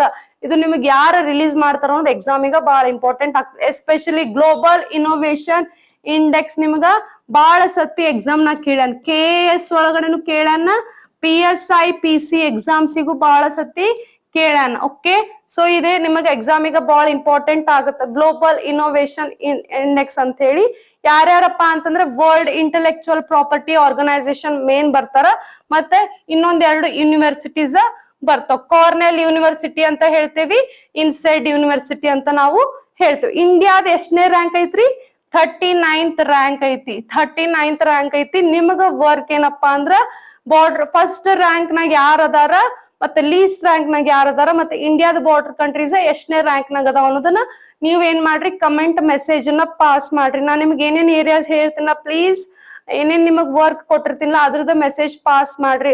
ನಾವು ಚೆಕ್ ಮಾಡ್ತಿರ್ತೀನಿ. ಅಫ್ಕೋರ್ಸ್ ಅದ್ರಲ್ಲಿ ತಪ್ಪು ಏನಾದ್ರು ಇದ್ರೆ ನಾನು ಕರೆಕ್ಷನ್ ಮಾಡಿ ಕೊಡ್ತೀನಿ. ಸೊ ಕಮೆಂಟ್ಸ್ ಮಾಡ್ತಿರ್ರಿ. ಓಕೆ, ನೆಕ್ಸ್ಟ್ ಬರೋದು ನೆಟ್ವರ್ಕ್ ರೆಡಿನೆಸ್ ಇಂಡೆಕ್ಸ್ ಅಂತ ಹೇಳ್ತೇವೆ. ನೆಟ್ವರ್ಕ್ ರೆಡಿನೆಸ್ ಇಂಡೆಕ್ಸ್ ಅಂತ ಹೇಳ್ತೀವಿ. ಯಾರು ರಿಲೀಸ್ ಮಾಡ್ತಾರ, ಪೋರ್ಚುಲೆನ್ಸ್ ಇನ್ಸ್ಟಿಟ್ಯೂಟ್ ಅನ್ನೋರು ರಿಲೀಸ್ ಮಾಡ್ತಾರ. ಓಕೆ, ಇಂಡಿಯಾ ಎಕ್ಸ್ನೇ ರ್ಯಾಂಕ್ ಐತಿ, 60th ರ್ಯಾಂಕ್ ನಾಗ ಐತಿ. 60th ರ್ಯಾಂಕ್ ನಾಗ ಐತಿ. ಅದೇ ರೀತಿ digital quality of life index ಅಂತ ನಾವು ಹೇಳ್ತೀವಿ. ಓಕೆ, ಇಂಡಿಯಾ ಎಷ್ಟನೇ ರ್ಯಾಂಕ್ ನಾಗ ಐತಿ, ಅದ್ರಾಗ 59th ರ್ಯಾಂಕ್ ಒಳಗಡೆ ಐತಿ. ಇಂಡಿಯಾ 59th ರ್ಯಾಂಕ್ ಒಳಗಡೆ. ಸೊ ನಮ್ ಇಂಡಿಯಾದ ಕನ್ಸರ್ನ್ ಎಕ್ಸಾಮ್ ಈಗ ಬಹಳ ಇಂಪಾರ್ಟೆಂಟ್ ಆಗುತ್ತೆ. ಇಂಡಿಯಾದ ಕನ್ಸರ್ನ್ ಎಕ್ಸಾಮ್ ಈಗ ಬಹಳ ಇಂಪಾರ್ಟೆಂಟ್ ಆಗುತ್ತೆ. ಇನ್ನೊಂದು ಇಂಪಾರ್ಟೆಂಟ್ ಇಂಡೆಕ್ಸ್ ಯಾವುದು? ಈ ಗವರ್ಮೆಂಟ್ ಡೆವಲಪ್ಮೆಂಟ್ ಇಂಡೆಕ್ಸ್ ಅನ್ನೋದು. ಈ ಗವರ್ಮೆಂಟ್ ಡೆವಲಪ್ ಇಂಡೆಕ್ಸ್ ಅನ್ನೋದು ನಿಮ್ಮ ಎಕ್ಸಾಮ್ ಈಗ ಬಹಳ ಇಂಪಾರ್ಟೆಂಟ್ ಆಗುತ್ತೆ. ಯುನೈಟೆಡ್ ನೇಷನ್ಸ್ ಅವರು ರಿಲೀಸ್ ಮಾಡ್ತಾರ. 105th ರ್ಯಾಂಕ್ ಒಳಗಡೆ ಇಂಡಿಯಾ ಐತಿ. 105th ರ್ಯಾಂಕ್ ಒಳಗಡೆ ಇಂಡಿಯಾ ಐತಿ.